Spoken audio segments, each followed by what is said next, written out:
In just a few hours' time, we are going to be headed out to a lake that many consider the walleye capital of the world, Lake of the Woods. Now, just because the lake has a ton of walleye and is an amazing lake doesn't mean just anybody can show up and catch huge walleye. Over the years we've been going, we've pretty much bought every single bait that you can buy. So I want to break these down for you and show you our top 5 producers that we catch a lot of keepers and giant walleye with. Let's break them down. The first 3 baits I'm going to show you are the ones that we use for jigging for walleye. Now, these baits to me fall into 3 distinct different styles. The first one is a minnow type bait. This bait typically has hooks on both ends and one on the bottom, and they all have a similar kind of profile to this. Now, of all these baits, the one that I've had the most success on is the Northland Tackle Rattling Puppet Minnow, in particular the gold color. As you can see, this thing has taken some serious damage over the years. I'm going to tell you exactly how we work this thing. So what you're going to do first, now this might sound absurd, you are going to cover this thing in minnow body parts. I like to put on 1 to 2 minnow tails on the back and 3 minnow heads, 1 on every single treble hook.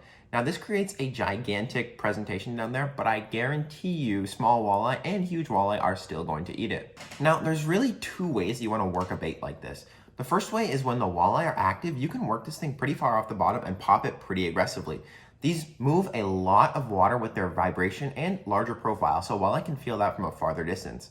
Now on colder days or when low pressure comes in, those walleye are not moving, they're sitting on the bottom. In this case, what I like to do is just put the bait on the bottom and just gently move it on the bottom so it kind of looks like a fish that's died and fallen to the floor and is still twitching a little bit, or maybe some kind of insect digging in the mud. Walleye love this presentation. You just have to be very careful to not overdo it and feel very gently for these bites, because sometimes they'll just pick it up for just a second and then spit it out. Now, the second style of bait we have is the spoon. These spoons come in a lot of different varieties. This one is one of my personal favorites. It's called the Leech, and this is 1/8 ounce. As you can see, it's in a Wonder Bread color and it glows. Wonder Bread is one of my favorite colors to use up at Lake of the Woods. It really just gets their attention down deep. As you can see, I have a few more in that color. With these spoons, I like to go pretty much as light as you can because it lets it flutter more on the way down, but it can be a little annoying when you're fishing in 30+ feet of water to let it sink all that distance. Now, some other honorable mentions, I like a solid gold spoon with a little bit of glow on there. And sometimes these rattling spoons can be okay, but honestly, like this right here, the VMC Roach, I have not had a lot of luck with it. Now, there's also kind of another approach with these spoon baits. I don't know if you can really call this a spoon, but you get one of these real little guys here. And as you can see, this has those 2 tassels that also move. We've swapped it out for a bigger treble hook on the end there. Now, these spoons really can work when the walleye aren't moving too much. When they're just keying in on that smaller, easy bite, that little glow of the spoon calls them in, and then they see a live minnow on there. When you rig a spoon like this, I like to put a whole live minnow and hook it right through the top of the dorsal fin on one of these treble hooks, and you don't even need to work it. You can just dead stick that. But as for my number 1 spoon, it's gonna have to be this one. As you can see, it's gold primarily with a little bit of that Wonder Bread on there, and it's got that buckshot in the back, so it rattles pretty loud and the fish can really hear that well. Now you can either jig this one with a minnow head or put an entire minnow on it like I showed with the smaller spoon. And 2 years ago, I actually caught a 28.5 inch walleye on this exact spoon at Lake of the Woods. Now your third and final style of bait that we actually catch a ton of fish on is probably one that you're super familiar with, and that is just a standard jig.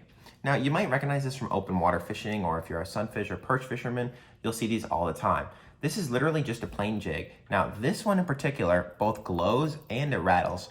So what I like to do is put an entire minnow on there, just like you would in open water walleye fishing, and just really keep it working slow. We've caught a lot of walleye doing this, especially when the bite's tough. This really gets them.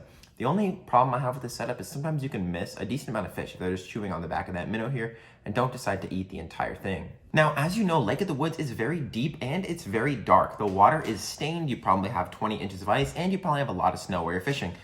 So this year we got this cool light, which we're gonna try to use to charge up these baits. Now, pretty much every single bait I use is a glowing bait because I don't really think it hurts. Now, if you're somebody who doesn't like it, fine, but we've generally had better luck with these glowing baits. With this thing, we're able to charge these up super quick. And yeah, you can just charge them in the sun, but we're gonna be trying this out throughout the trip. So I'll let you guys know in our next video if this thing is actually useful. So while it is fun to catch a lot of fish jigging, and we do bring a lot of fish under the shack that way, we probably actually catch an equal number or more fish just dead sticking. In Minnesota, you can have 2 fishing rods, and the classic combo on Lake of the Woods is to jig with one and dead stick with the other. Now, I personally do not like to use a bobber while I'm dead sticking. I like to just set my rod down on a chair and do absolutely nothing but let that minnow sit and swim and give it that tiny bit of action. And if I see any movement in my rod tip, well, it's game on. Let me show you how we rig our dead sticks. There's 2 primary ways we do this. Now, this is the way I find works better if the fish are a little more active. A single split shot straight down to a treble hook. I found that red treble hooks tend to work well, but I don't think it really matters. 95% of the time, we're hooking this in the back dorsal fin of the minnow. And that can either be a fathead, an emerald shiner, or even a regular shiner, depending on what the fish are in the mood for. This presentation works pretty well if the fish are active, but with that much leader between the weight and the hook, your minnow is actually going to be swimming around a lot. If you have live scope, you'll see that your bait fish can even swim above that weight, and it's going to be moving around in basically a 2-foot area. Fish have to kind of work for this, so if they're super passive and not really looking to bite, this probably isn't going to catch them. So let me show you the other way. Now, I briefly mentioned this earlier, but you can take these tiny spoons, like what you would use for a perch, and just put a bigger hook on it. And just by having this right here, your minnow has a little bit of weight. I think this is 1/16, so it's going to go straight down, and it's going to be held in a pretty small area.